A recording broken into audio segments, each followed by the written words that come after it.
quarto capítulos, eles normalmente não são estudados a fundo e propositadamente.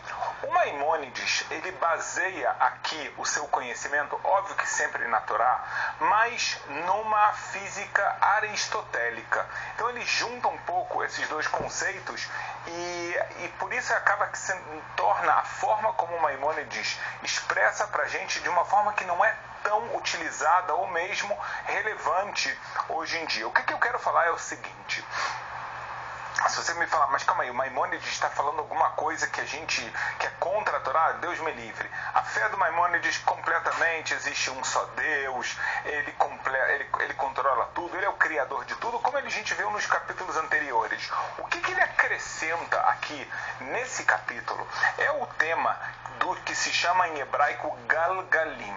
Esses Galgalim, algumas pessoas vão traduzir como estrelas, planetas ou alguma coisa desse tipo.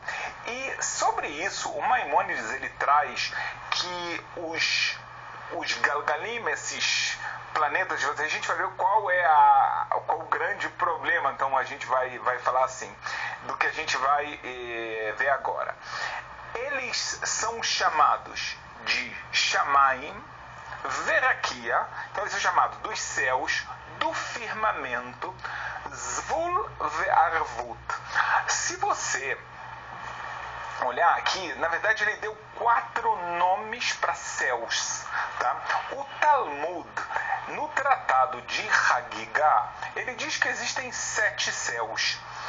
O Maimônides ele utiliza aqui 4 céus, que ele chama esses céus, esses níveis espirituais até, ele chama ele de Galgalim. Então são talvez dimensões, planetas, estrelas, como cada um queira chamar. Você viu que eu traduzi Shamaim, que em português é céus, e depois Rakia, que é firmamento, mas a palavra Zvul e a palavra Arvut no Talmud é utilizado como níveis celestiais, tá? Níveis de céus. E ele fala que a gente tem 7 desses Galgalim, 7 dessas estrelas. A estrela mais próxima é a da Lua, a segunda é aquela que tem uma estrela que é chamada de Kohav, que é chamada de estrela. A terceira, que está mais alta, é chamada de Noga. A quarta é chamada de Ramá, que é o Sol. A quinta é o Ma'adim, que é o que nós chamamos hoje de Marte, né, o planeta Marte. O sexto é o que a gente chama de Tzedek, que muita gente relaciona com Júpiter.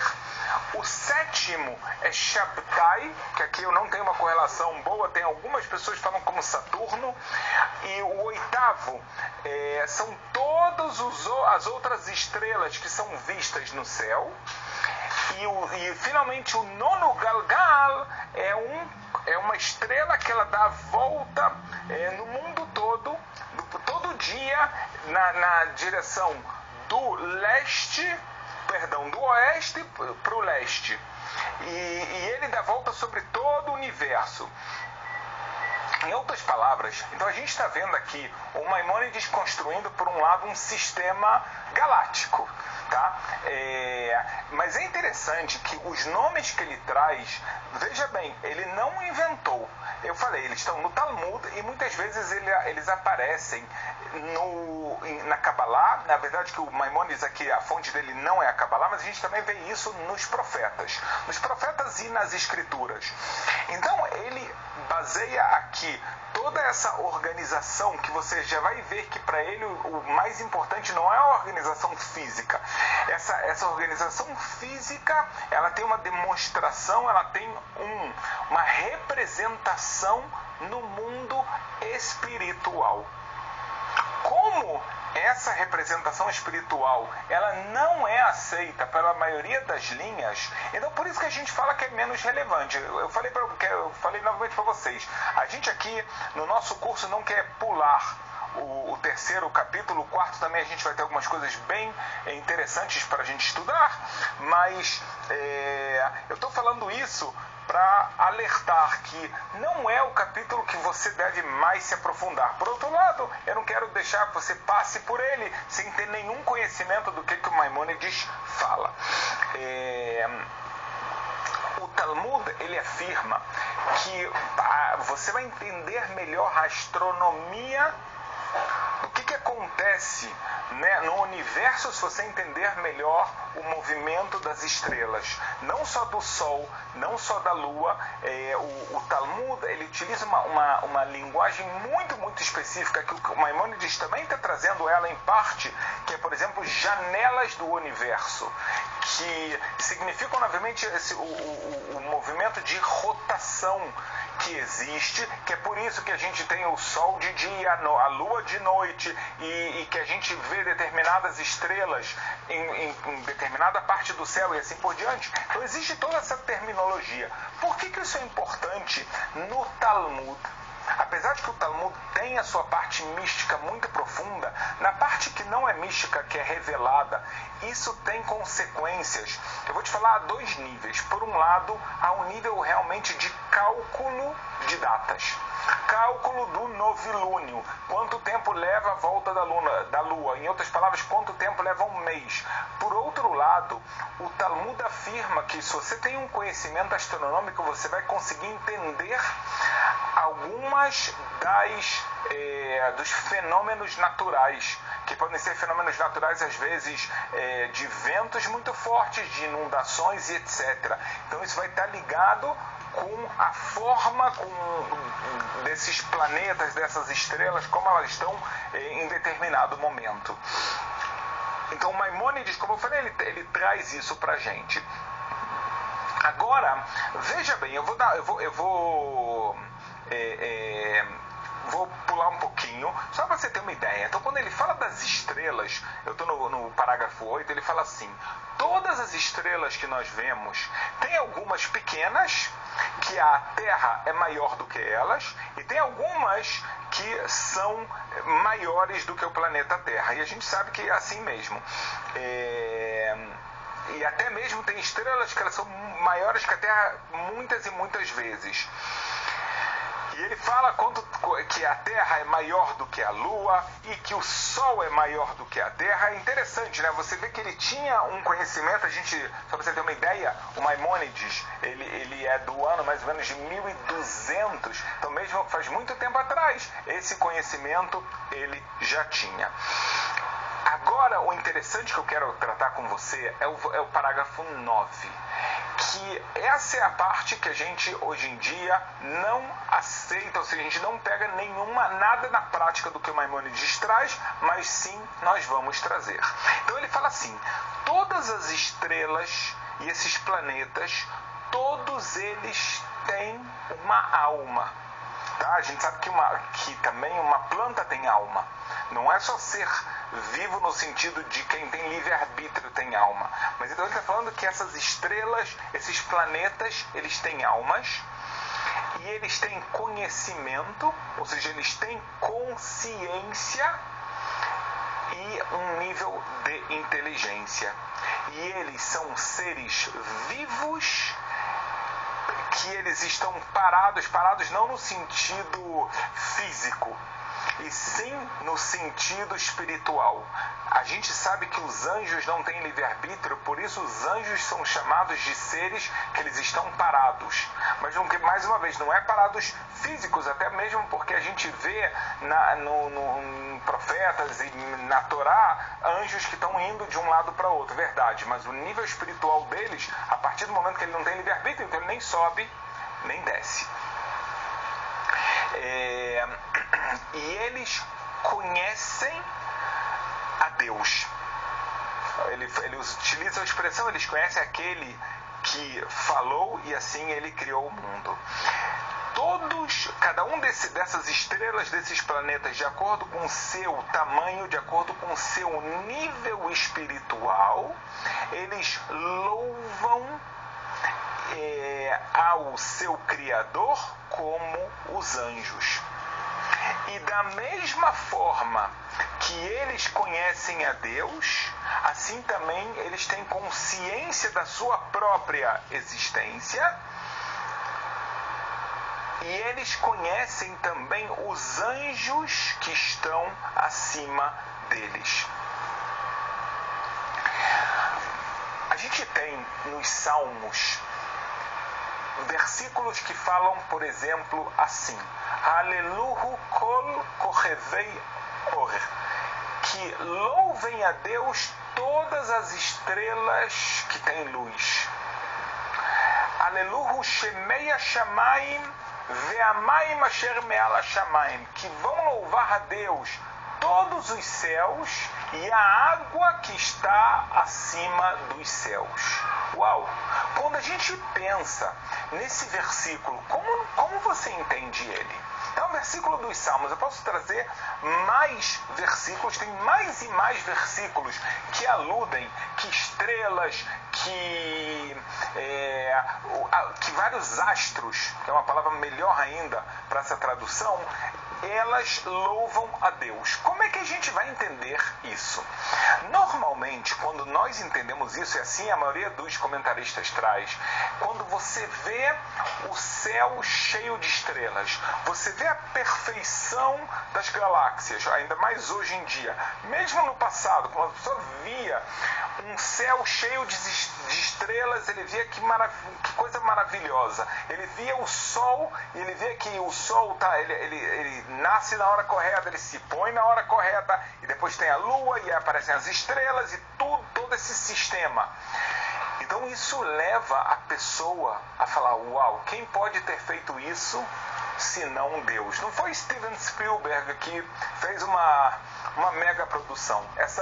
Muito mais do que mega produção, ela é feita por Deus. Então, quando a gente lê esse versículo, todas as estrelas que têm luz, os céus e que está em cima dos céus, e a água que está acima dos céus louvam a Deus. O entendimento simples é você entender que isso leva o ser humano, que ele sabe que tudo isso é uma obra divina, a louvar a Deus. O Maimônides, ele vai trazer isso de outra forma.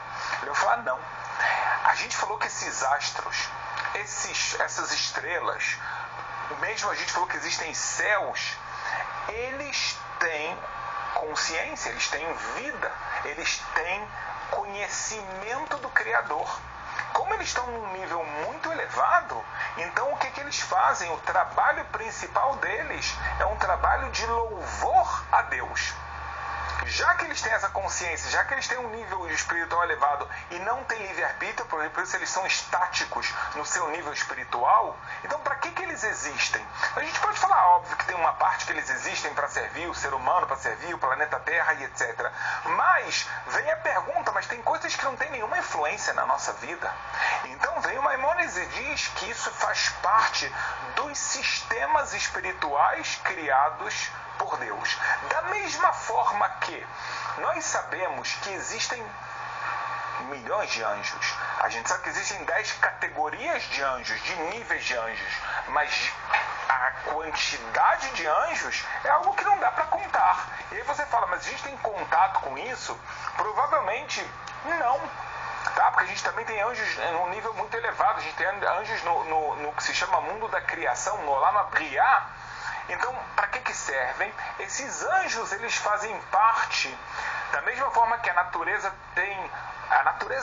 terrestre, ela tem inúmeros mecanismos. Pode ser que muitos mecanismos o ser humano vai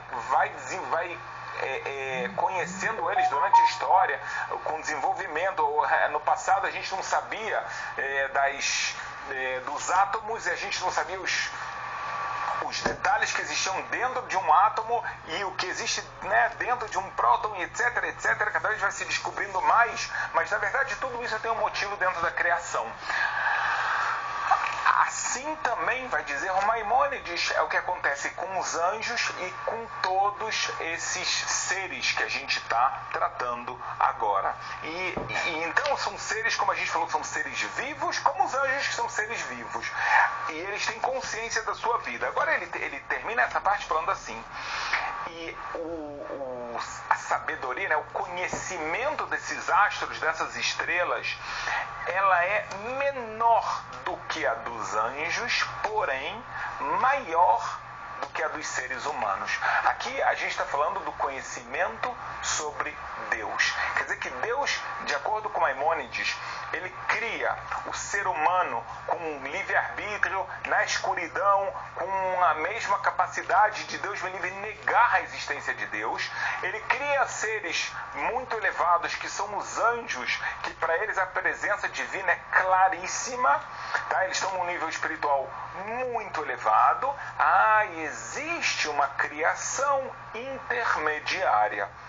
Essa criação intermediária, até mesmo quase a gente pode falar no mundo físico ela é intermediária, porque a gente tem o ser humano embaixo, a gente vai ter os céus, os firmamentos, os astros, as estrelas no meio, e acima disso a gente vai ter os anjos. Existe aqui uma hierarquia espiritual. É interessante você não esquecer, é importante você não esquecer que mesmo que essa é a hierarquia espiritual, assim é o começo. Porém, o ser humano, uma vez que ele é dotado de livre-arbítrio, ele tem a capacidade de utilizar o livre-arbítrio para conhecer mais e mais Deus, de ter um conhecimento muito profundo de Deus. Isso é feito através do estudo de todas as partes da Torá e mesmo do cumprimento dos preceitos. Assim explica o Maimônides. Então, essa hierarquia que nós trouxemos, ela pode mudar. O ser humano ele tem como ser, no final das contas, mais do que os céus e até mesmo do que os anjos, mais do que as estrelas. Por quê? Porque é mérito dele. Ele não foi criado aqui. Eu acho que tem dois pontos importantes mais da gente trazer aqui. O número um é que quando você vê essa organização, não só a nível espiritual, também a nível físico, você entende que para a Torá, claramente a Terra não é plana. Tá? Ela é um galgal. O nome galgal em hebraico significa circular. Só para você ter uma ideia, em hebraico moderno, só para você ter uma ideia, não é à toa que o hebraico moderno não usa a palavra, quando a gente fala de pneu do carro, a gente usa os galgalim, tá? É porque é algo circular, algo que é redondo. Então a gente está falando aqui propriamente da Terra, aí não quer dizer que a Terra é uma circunferência completamente redonda, mas certamente pela Torá a Terra não é considerada plana. Eu acho que tem mais um ponto muito, muito importante que a gente sim pode trazer do Maimônides e a parte da intenção dele aqui também. O Maimônides, ele trouxe pra gente como chegar o amor e também o temor a Deus. Isso é feito através da pessoa refletir, da pessoa observar. Uma das coisas que nós temos que observar é a natureza, é o universo que Deus criou. Quando nós nos tocamos que, na verdade, Deus cria, para começar, fisicamente, um universo que para o ser humano parece infinito, gigantesco, ao mesmo tempo muito organizado. Então o próprio Maimônides vai falar que a gente pode entender os versículos dos Salmos como louvores a Deus quando nós percebemos a obra dele. Isso certamente leva a gente a um temor, o temor da grandeza de Deus. E levando para a vida pessoal, então, se é um Deus tão poderoso, como eu posso pensar em não fazer a sua vontade, posso me rebelar contra esse Deus, que eu não sou nada perto das criaturas dele, para não falar dele propriamente dito. Esse é número um. Mas isso a nível físico, também a nível espiritual. Se você entende que existe todo um mundo espiritual complexo, organizado, seres humanos, céus, estrelas, anjos e tudo mais, e tudo isso levando a um objetivo que é o conhecimento do Criador, isso leva o ser humano a mais uma vez refletir, leva ele ao amor a Deus, como eu falei anteriormente, porque você fala, caramba, para que Deus criou tudo isso? Deus criou tudo isso para o ser humano, que é o único que tem livre-arbítrio. Então, tanto a nível físico quanto a nível espiritual, se a gente utiliza esse conhecimento para entender o livre-arbítrio que Deus trouxe para a gente, para entender através do livre-arbítrio, entender o mundo que Deus criou, isso certamente leva o ser humano a ficar extasiado com a obra de Deus entender que Deus fez isso para cada ser humano com muito amor.